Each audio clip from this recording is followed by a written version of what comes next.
Bonjour déjà à tout le monde. Bonjour.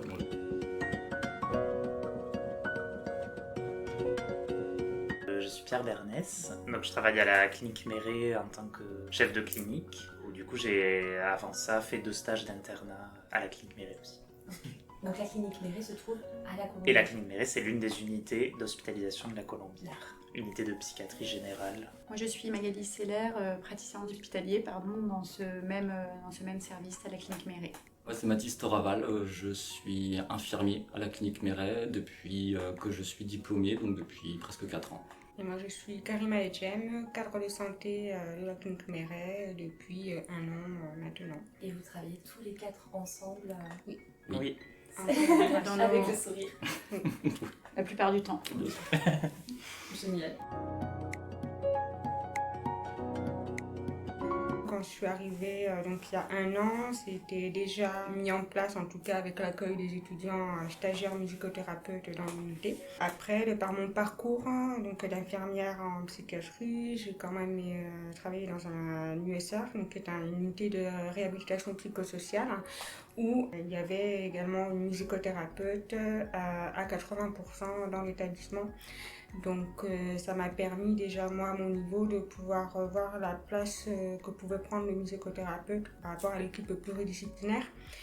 Parce que c'est vrai que dans le parcours de soins du patient, il y a plusieurs intervenants. Donc vous avez l'équipe médicale, vous avez l'équipe soignante, donc les infirmiers, les aides-soignants qui vont donc être présents au quotidien dans la prise en charge du patient. Mais il y a aussi d'autres intervenants comme les ergothérapeutes qui sont des professionnels de la réadaptation et rééducation. Et les musicothérapeutes viennent aussi compléter tout ce parcours et apporter une compétence supplémentaire et une plus-value à la prise en charge du patient. Et ça lui permet aussi d'avoir une prise en charge un peu plus globale et permettre aussi d'améliorer la qualité de nos prises en soins. Alors, on en discute entre nous. On a des réunions disciplinaires 1 fois par semaine avec donc, les autres intervenants les professionnels. Donc, et des fois, en fait, en fonction de l'état du patient, de son évolution, parce qu'effectivement, quand il est en crise, il est peut-être pas à même de pouvoir être réceptif par rapport à ça. Et en même temps, dans d'autres prises en charge où on s'aperçoit que l'entrée en relation avec le patient est un peu plus compliquée, d'utiliser la musique comme médiation, ça peut être aussi une alternative. Donc on en discute beaucoup avec les médecins, les infirmiers qui disent aussi si c'est adéquat ou pas. C'est très collaboratif, ça va être aussi à l'initiative de l'intervenant en musicothérapie. Pour le coup, c'est un véritable échange, je crois.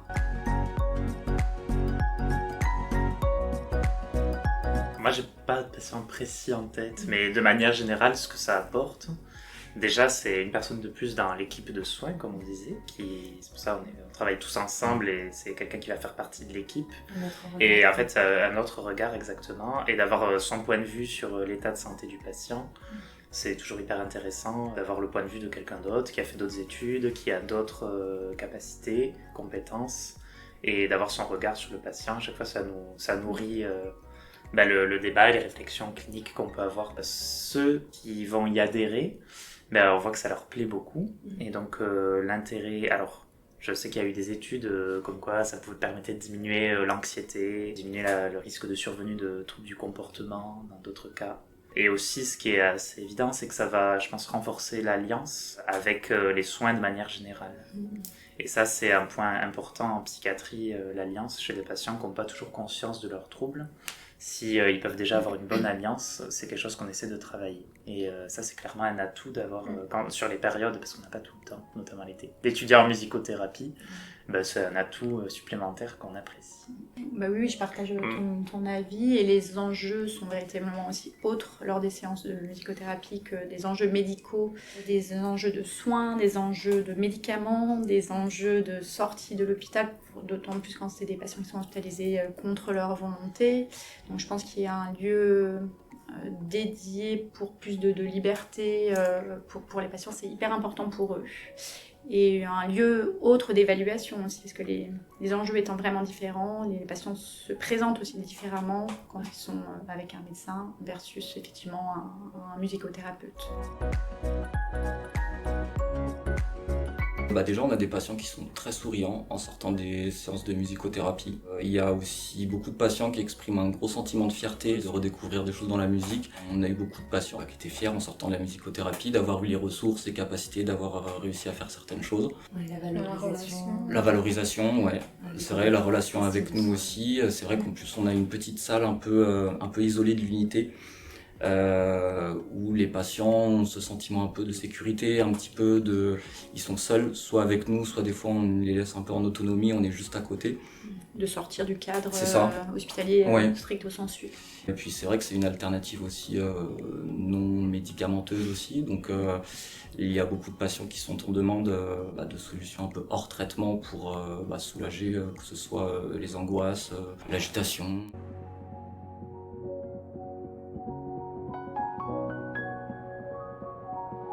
Moi, je pense que c'est complémentaire. Il y a effectivement la médecine qui est nécessaire avec les traitements, puisque c'est ce qui va permettre aussi d'agir sur les symptômes, que ça c'est primordial et c'est ce qui fait partie aussi du rétablissement du patient et de sa stabilisation.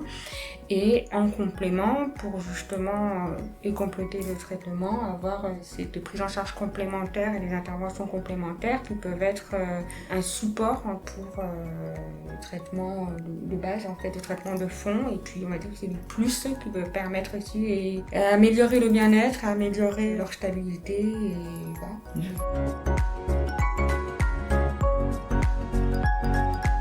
Des critères de symptomatiques, des symptômes présentés par les patients. L'anxiété, je dirais quand même en première intention.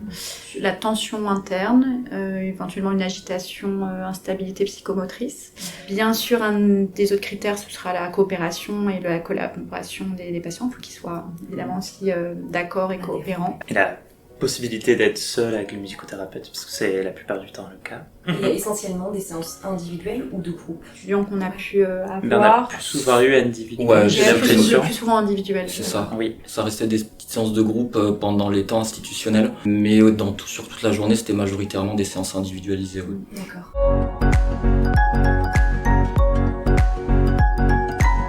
Moi, je dirais oui que, alors nous, avec les patients, c'est vrai que ça... On a certains patients qui ont connu la musicothérapie et quand les musicothérapeutes partent, c'est vrai que là on a remarqué qu'ils ont beaucoup plus ce réflexe de venir nous chercher pour intégrer la salle d'apaisement, ils utilisent de plus en plus la tablette aussi pour écouter beaucoup de musique. C'est vrai que c'est des choses qui faisaient... on n'avait pas de tablette non plus, mais ils n'étaient pas forcément en demande non plus d'écouter de la musique. Là, nous, la tablette, elle est utilisée constamment, sur toute la journée. La salle d'apaisement, elle est très peu libre aussi. En plus, c'est vrai. C'est vrai que dans notre organisation, nous, on a repéré aussi les patients qui sont beaucoup plus en demande de ça. Et puis nous, dans notre façon d'échanger entre collègues et dans toute notre équipe, on sait que... ça peut être aussi une alternative à certains traitements médicamenteux, ça peut être une alternative des fois aussi à la chambre d'isolement à certains moments. Donc c'est vrai qu'on en parle assez fréquemment, on utilise vraiment beaucoup plus la salle d'apaisement. Donc c'est vrai que dans notre pratique quotidienne, c'est vrai que ça a changé quand même. Moi je pense que je lui dirais... si la musique n'existait pas, comment serait ta vie parce que finalement, on a tous cette expérience avec plus ou moins d'affinité à écouter de la musique ou à aller voir des concerts, à chanter, chantonner. Et en fait, ça nous apporte tous quelque chose. Et donc, je pense que c'est là qu'on se rend compte aussi de l'importance que ça a dans nos vies. Et donc, on peut facilement imaginer que chez des personnes malades aussi, et d'autant plus. C'est là qu'on a la possibilité d'y avoir accès. Oui. La musique comme pourvoyeur de bien-être. Nous, on a une population quand même assez précaire aussi sur tous les plans et culturellement aussi. Donc je pense que c'est une porte ouverte à cet accès-là qui est important aussi dans le service public, je pense.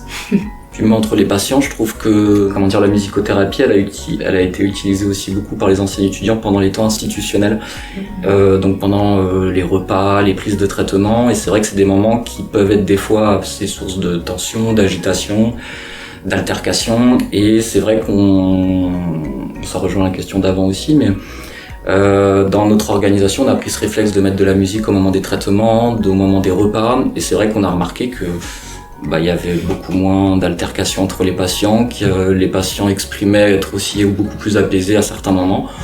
Donc moi j'ai vu que des effets positifs, donc je pourrais que la conseiller, honnêtement. Et ben, merci beaucoup. Merci beaucoup pour ces petits témoignages qui sont une petite perle. Et puis, ben, je vous souhaite une bonne journée. C'est gentil, Merci beaucoup. également. Merci. Bonne journée.